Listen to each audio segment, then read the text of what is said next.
so much for dialing. My name is Chris Shorter. I'm the Chief Operating Officer at the District's Department of Health. We're joined by Dr. Garcia, who will lead us through and answer questions that you may have. I'd like to remind everyone on the line, we are taking questions. You can type questions in as Dr. Garcia goes through the presentation. Thank you so much again for calling in. This particularly is open to all government agencies and so thankful that Dr. Garcia goes through this discussion. Go in, type questions as we proceed. I'll now Dr. Garcia, Director of the Department of Health. Well, good employees here in the district, and thank you for participating on the virus disease update. A brief presentation, so you are aware of all the things that are happening right now at the district level, preparing ourselves with federal partners and all other jurisdictions close by. So some slides right now. First, Ebola. Ebola first appeared in 1976 and two countries in Africa. And that country was one of the villages situated near the Ebola River, had the virus, and that's where the name came from. Viruses, there's 5 species. And so, one of them actually was discovered close by in the Reston area in Virginia. The disease is formerly known as Ebola hemorrhagic fever. Some of you that have gone to nursing school, medical school, will remember that we used to call it Ebola hemorrhagic fever. The outbreaks had appeared primarily in remote villages in Central and West Africa and near tropical rainforests. To people from wild animals and spread into the human population through human-to-human transmission. Originally came from fruit bats, which was the natural host of the Ebola virus. Ill patients require intensive supportive care and no licensed specific treatment or vaccine available for use in people or animals right now. Ebola can be done by lab. We have here in the district the capacity to test for Ebola. It's a test. Samples from patients are extremely hazardous. It should be conducted under maximum biological containment conditions. There's no licensed vaccine for Ebola virus disease. Several bodies are working NIH developing vaccines and also anti-medication that can be used for the Ebola virus disease. Also, we have over 13,000 cases. Over 8,000 of them were confirmed just by lab, and 900 people have passed away. News to be reported from Guinea, Nigeria, and Sierra Leone. But also important to know that Nigeria and Senegal has not reported any cases in September and unexpectedly. And that's very good news because it shows that we have ways to defeat this epidemic. Also, at the beginning of the epidemic, we used to say 90% of the people that would have the Ebola will die. That decreased significantly and is close now to 60%. It's still very high, but it also shows the progress that we have done against the disease. And even though I don't have the entire picture or the map of Africa, as you know, Africa as a continent is huge. It's one of the biggest part of land that we have in the entire planet. And there's only 4 countries in Africa. And just in the western part of Africa, we have over 14 countries, including some islands outside the borders of the West Zone. And I mentioned that because in the media there has been a lot of talk about West Africa. And the areas that we're talking are Guinea, Sierra Leone, and Liberia. So, for example, Nigeria doesn't have Ebola. It's Ebola-free right now. We don't have an epidemic, and I repeat, we don't have an epidemic, we don't have a outbreak. But we have two imported cases, two people that actually hit the virus. One, as you know, Mr. Duncan passed away in Texas, and then the one that occurred from New York. And then we have two healthcare providers that got infected while in their base in Texas. It's important because it shows we don't have Ebola here, not only in the district, but we don't have Ebola in the United States. And we have to work is how to protect ourselves, how to identify the people that are coming from the hot zone, and how to prevent the virus to come into the United States. But more importantly, we have to work in helping Africa, helping 3 countries that are having epidemic to be able to successfully eradicate Ebola virus disease. What are surveillance? When a person arrives from the hot zone, the city quarantine state will be working with us, and the other states that are receiving travel from those countries, and inform them to connect with the health department. Understand what are the 5 airports that are receiving all people that are coming from the 3 countries. That was here in India, we have New York, we have Atlanta, and we have Chicago. All their flights that used to happen in the rest of the country now are delayed to come there first. We also have to work with our healthcare systems, our providers, our clinics, and our hospitals as our regional partners. They here in the district to work with all agencies, so we can actually protect our district and doing that. Isolation and containment, when we identify a case, clinic support for that patient, and also protect our healthcare system integrity. That's protecting all our staff and our institutions. You're wondering what happens when persons arrive from any one of the 3 countries. Well, they will be asked to step aside and meet a quarantine unit officer from CDC who's going to ask some questions and do some screening, including actually taking your temperature. Then after that person will be giving a package. The package that you see is the post-viral package that you see in that picture. Even needs isolation because it's presenting some symptoms. That patient will be brought to isolation unit. And the person needs some clinical intervention, then that person will be transferred to a facility. In all situations, when people arrive from the hot zone, a patient will be notified if that person either works here in the district or lives in the district.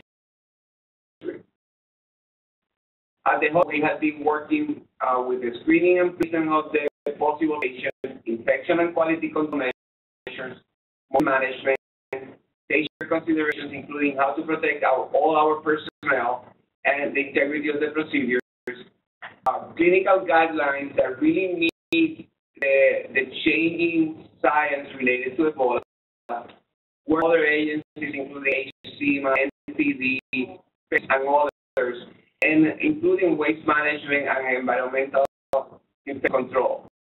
We also deal with the forensic services and the public health lab to provide the diagnosis to the hospitals that require so. And very closely with that monitoring and support of me and all healthcare providers that are involved in the diagnosis and treatment of a patient with Ebola. A quick summary of all agencies and institutions that are working with us. This is one of the protocols and the monitorings that here at DOH. When it comes, how we discuss the case, how we stratify the risk, and what we do next. protocol for monitoring recent travelers, and all these is going to be in the website. And if you require or you need a copy of this presentation, please let us know so I can share that with you. This is example the guidelines for emergency room evaluation.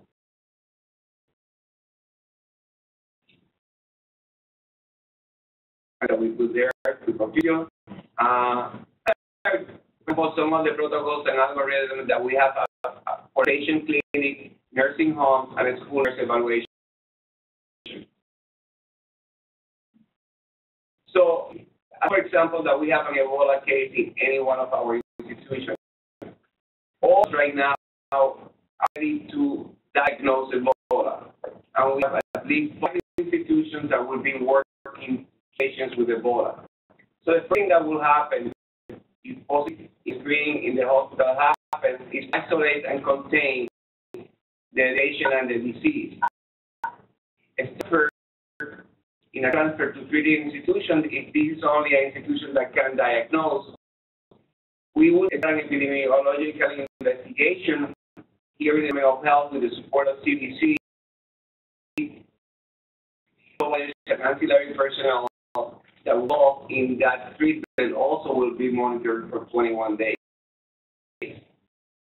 We have a protocol for death of a patient, affected death of a patient, investigations, media communication for positive cases, patient clinic, nursing homes, and school nurses.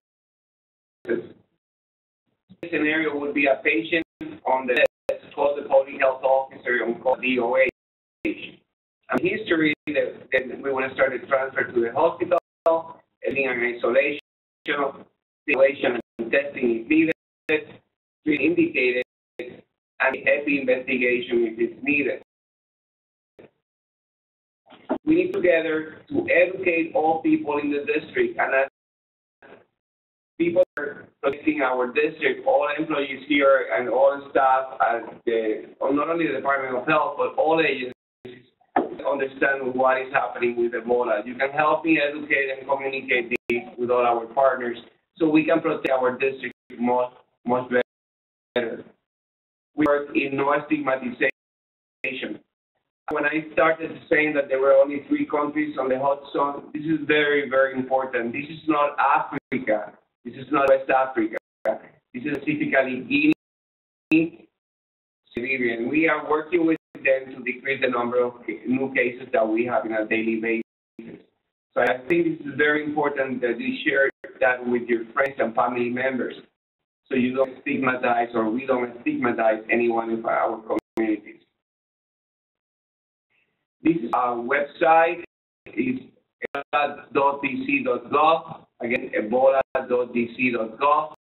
Our free number is 1-844-49-3252, which means 1-844-49-EBOLA. And after that, I open this for questions, comments, or any other idea that you may have. Thank you.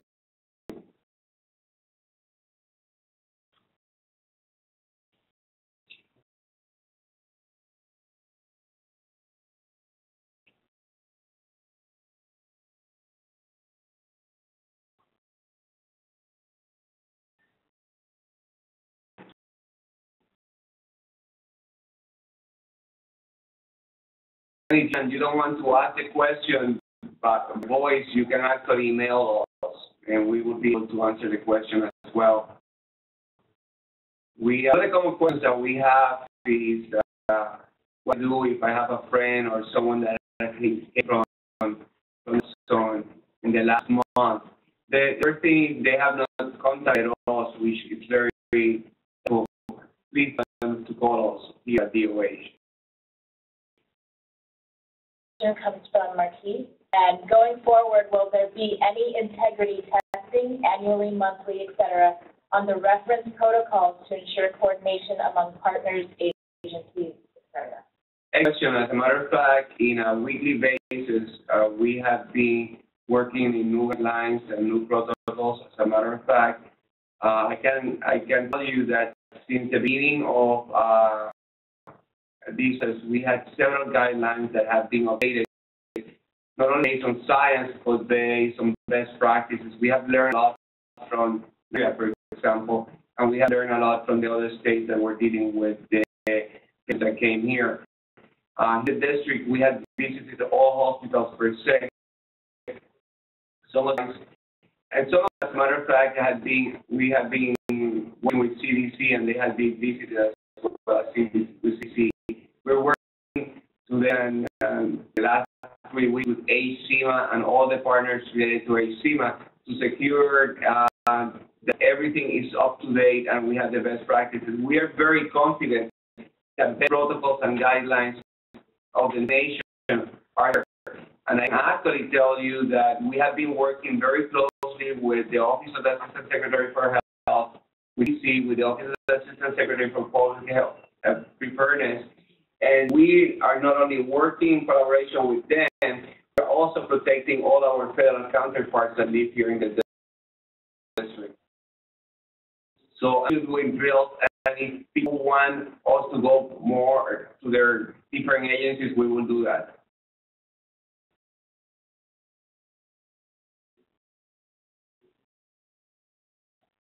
Are these high-level overview, but have employees who want more information, is it possible to get information session at their agency so employees can come and list questions?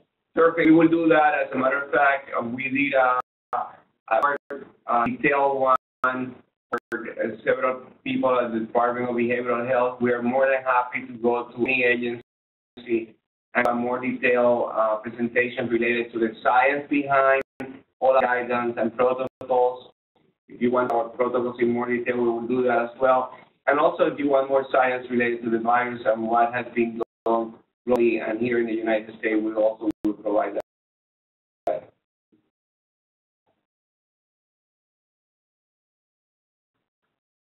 And as a matter of fact, if you go to our website, there's a lot of frequently asked questions. There's actually guidelines, but there's also a lot of the information that has been put forward for our patients as well. And so we're trying to be as transparent as possible with everything that we have, but if more details, we would more than happy to share that with your agency as well.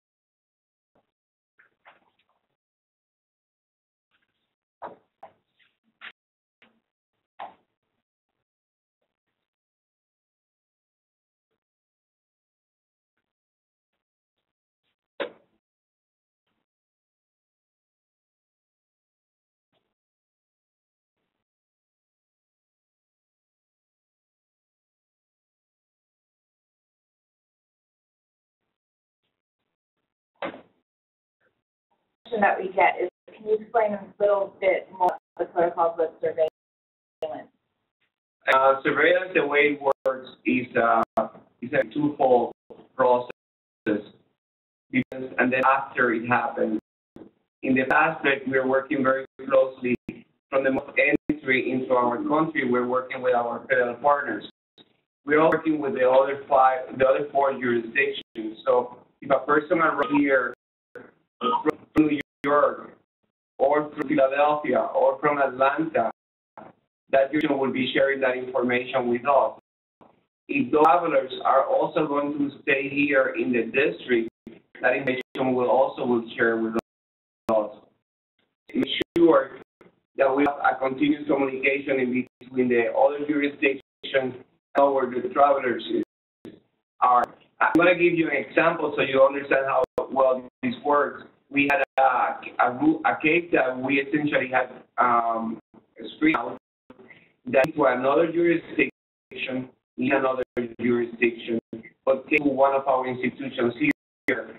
So the jurisdiction in this case was Maryland, shared the information with us. We talked with we were monitoring, and we've been in constant communication with them, our partners in Atlanta, and also our partners here in DC, and our partners in Maryland. And now, that's before we have a case. If we had a case, then we go retrospectively to all contacts and all possible is that individual may have had. A very scientific, very team-oriented process to make sure we cover all bases.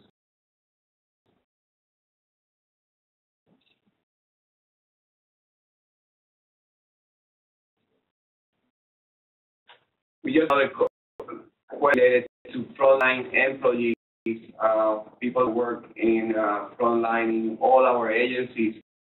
US to be exposed to Ebola is really, really very small, and that will be and this will be only present, meaning very, very small risk if you're dealing with a person that is sick with Ebola in that situation. As I said before, we don't Ebola in the district, so if that person were going to go to any one of the agencies, that person already will have been in communication with the Department of Health. If they are in a risk category, avoiding mass transit or mass intervention, we're going to if there's a lot of people, we already will have known, and we will make sure that doesn't happen. Now, if there was to be an interaction, we will make sure we diminish that risk as soon as that individual has informed that to us. So be afraid, and that's why I keep talking about the stigma. So don't be afraid, not because someone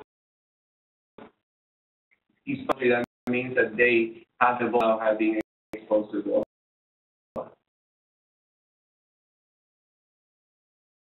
Will this enroll in any other language besides English? Yes, we actually are translating that to Amharic and other languages. The first call that we have was related to translating French. It's going to be translated to the official language that we translate here, but we're working with our community from Ethiopia and Eritrea to make sure that that's also.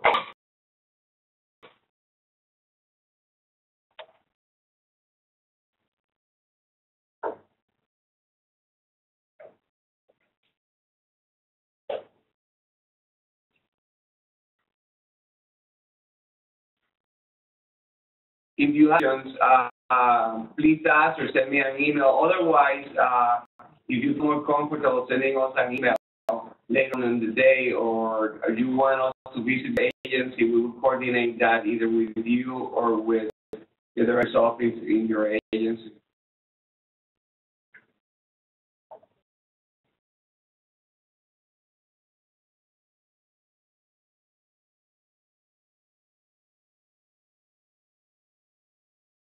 Very much for participating in this webinar. I really appreciate that you to all our peers and friends and family members, and I wish you a very nice, happy day and enjoy the rest of the day.